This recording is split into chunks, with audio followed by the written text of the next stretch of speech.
Exciting news from Sword Health this morning on the launch of their cardiometabolic care business line, which is called Pulse. Here to give us some context is Kevin Wang, HTN community member and general manager of the Pulse business. Kevin, welcome to the show.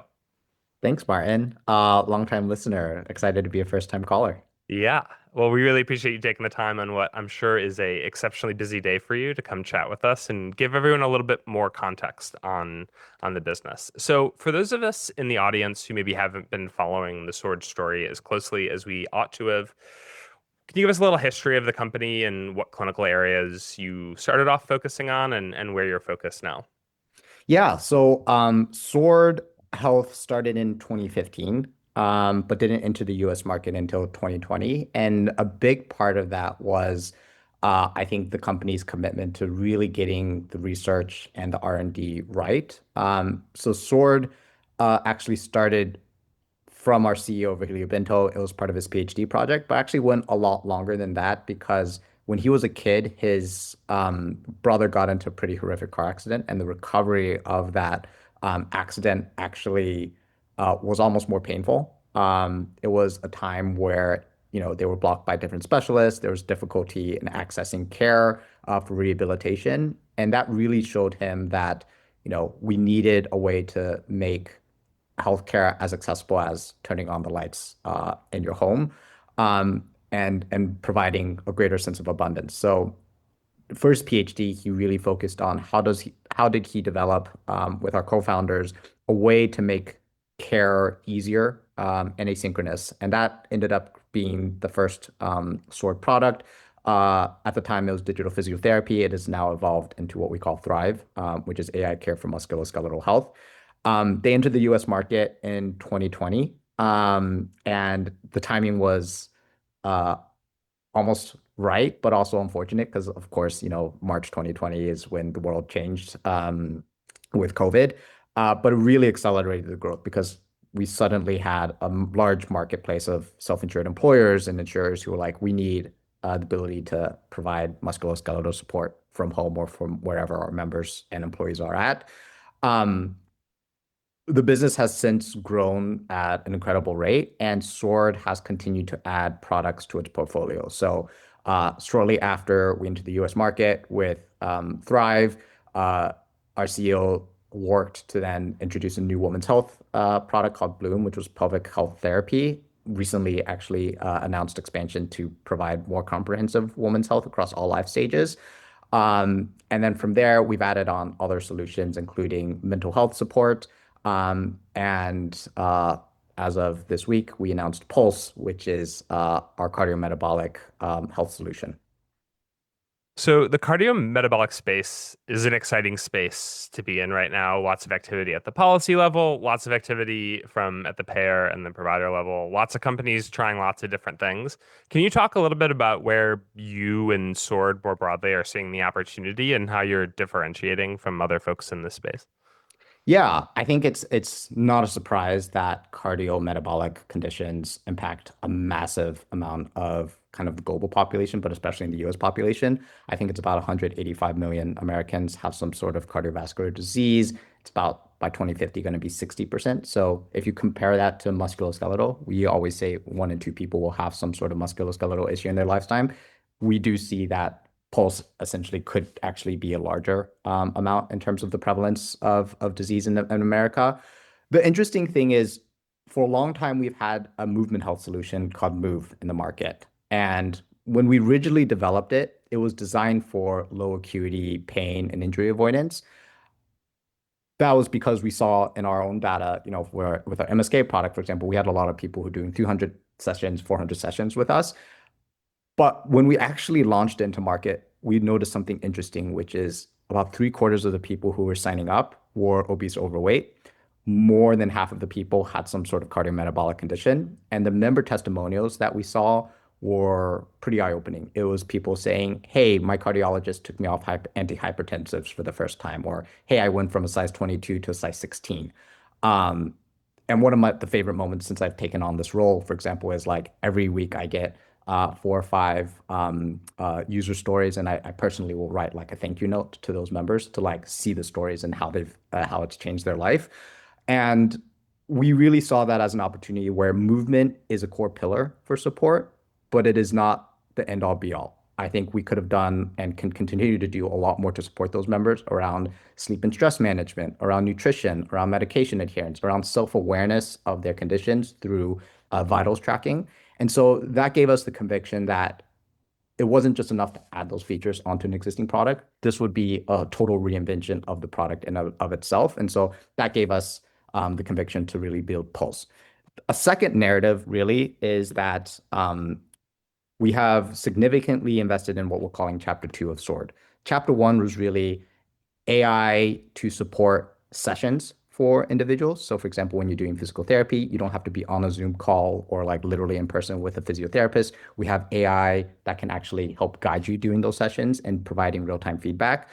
What we have seen as the technology has grown and developed, and as Sword has developed its own AI frontier research lab to develop a lot of our own proprietary models, is that AI could do a lot more. And I think the chapter 2 of Sword is really showing that we can actually promote AI to be a direct part of what we call our care team. And so that's why people see us as positioning ourselves as an AI care company.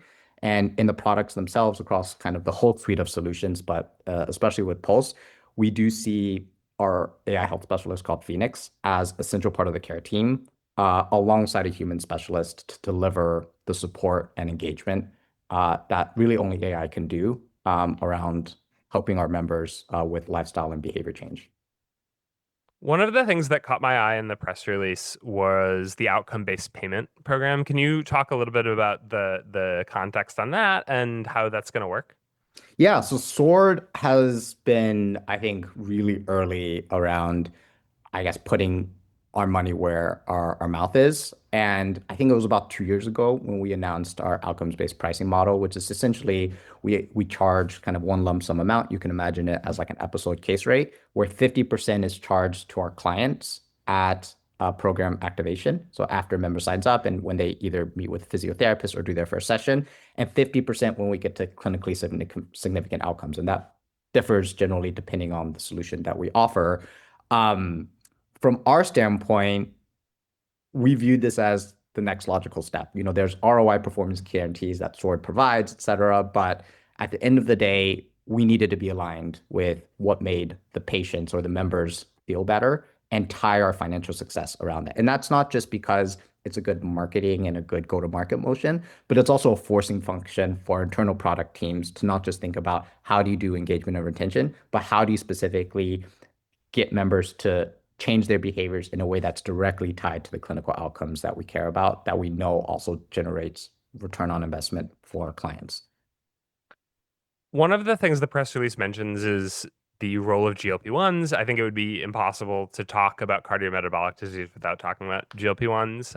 And so I'm curious what's the sort of house view or general manager view on Sword's role in Pulse's role in the prescribing of those medications or the management of those medications.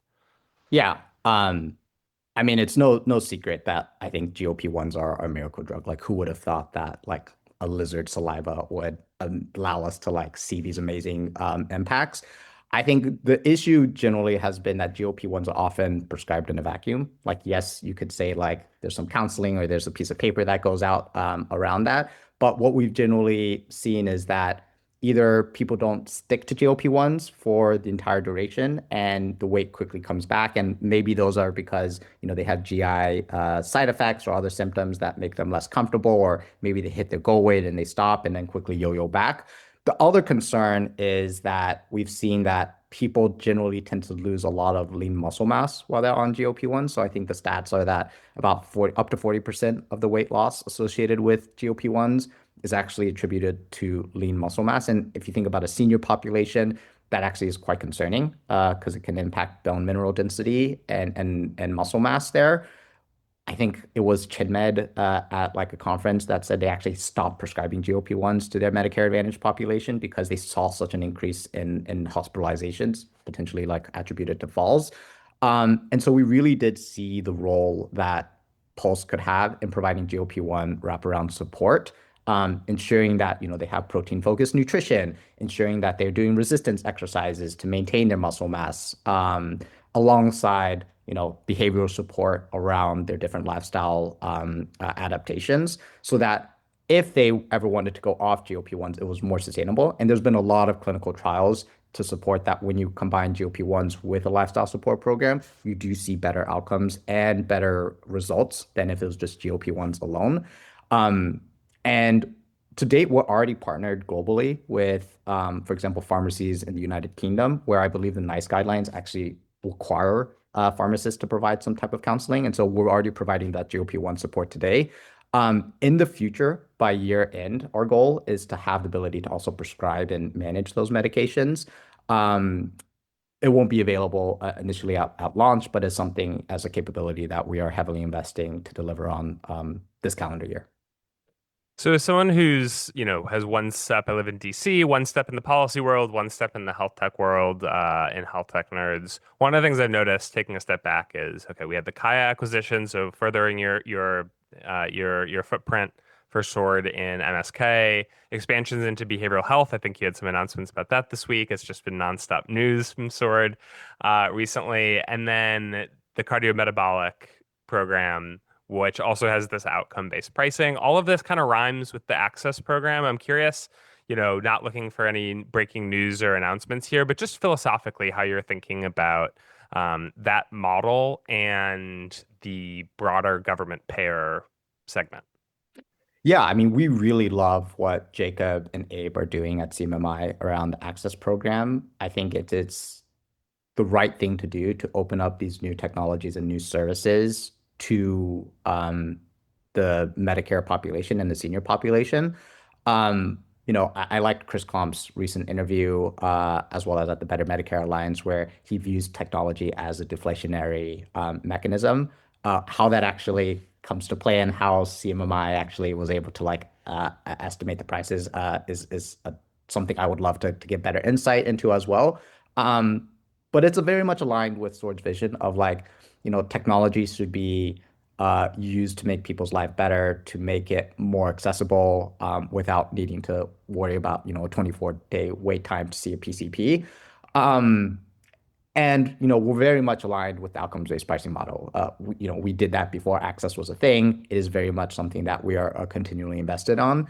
The price point of access is still something that we're assessing internally to determine is this something that we can do in a way that benefits both the company and shareholders, but also our patients. And so all of those are things that we're taking into account. We haven't made a decision just yet on our participation, but spiritually, we're very aligned with what CMMI is trying to accomplish with the Access program.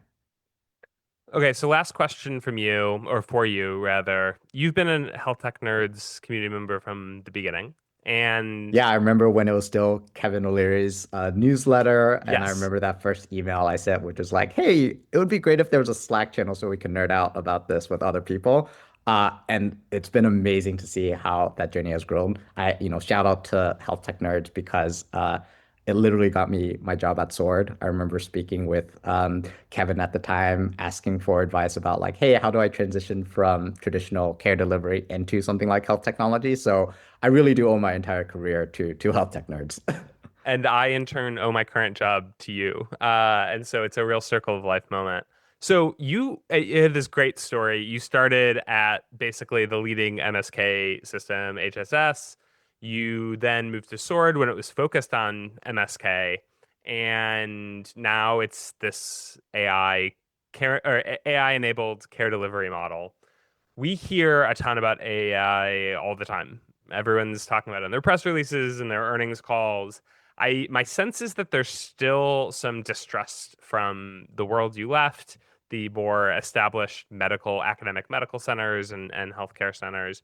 And so if you were talking to a former colleague at a health system who might not be quite there yet on the promise of AI, how would you explain the opportunity that you're seeing? Yeah, I mean, I think the good news is that AI adoption or AI tool adoption is probably fastest within the traditional healthcare delivery sector. I think, it started probably at the lower level around ambient AI and helping with documentation, with revenue cycle management, even with like recommending messages to clinicians as part of like, let's say, an Epic message. Um, that is table stakes to be able to like help improve efficiency at that level. But ultimately, I think it doesn't fulfill the true promise of what AI is, which is it should be something that is always accessible to let people ask their questions and receive guidance. And regardless of how traditional healthcare views it, with distrust, like consumer behavior has changed. Like the numbers that ChatGPT shows, I think around like 200 million like weekly active users asking about healthcare, or like 1 in 5 people using Copilot on mobile for asking about their own symptoms or conditions, means that like consumer behavior has changed significantly. That being said, it does make sense to have distrust. Like Sword is not saying, hey, we're just going to make AI autonomous and let it do everything. There's a reason we still, for example, with Pulse have clinicians in the loop because we recognize that AI is good at certain things. It's really great at being proactive. It's really good at developing a memory of your preferences, being able to be culturally adaptive to individual users with the right context engineering. Um, but we've published safety research and actually made that open source because we do feel like it's a responsible thing for in the industry. And so it's understanding what AI is good at and letting it do that to enable better access, and then making sure you have the right guardrails so that when it's right for a clinician to be involved, they can do that. Or when there's human nuance and human judgment that needs to be involved, that they can be escalated and provided that support. And ultimately, that's Sword's vision, right? Like we have an MSK product. It is not going to completely replace physical therapy or orthopedic surgery. What we view it as, for example, is that if you are a high performance physical therapist, for example, at HSS, you don't want to spend your time managing your generic back pain or your generic shoulder pain. You probably want to spend that time with someone with traumatic brain injury or stroke recovery or complex surgery rehabilitation. And every person with low back pain that takes that spot is taking that spot away from someone who could benefit more. And so this is a way of allowing clinicians to really practice at the top of their ability, and making sure that spot goes to someone who could really benefit from their expertise and their hands-on support. And I think that should be how most health systems should really view the use of AI these days, which is, improving the access to the most severe and like the type of people that you'd spend, 7, 8 years training for to address. That's super helpful context, and I think a really interesting way to think about it. That's all I've got. Kevin, if you want to get in touch, learn more about Pulse, what's the best way for them to reach out to you? Yeah, you can find me on LinkedIn, or I highly encourage you to just join the Health Tech Nerd Slack channel, and just my DMs are always open to people. Um, and the only other thing is, if you want to learn more about Pulse, just visit our website at swordhealth.com/pulse. Thanks so much. All right, thanks.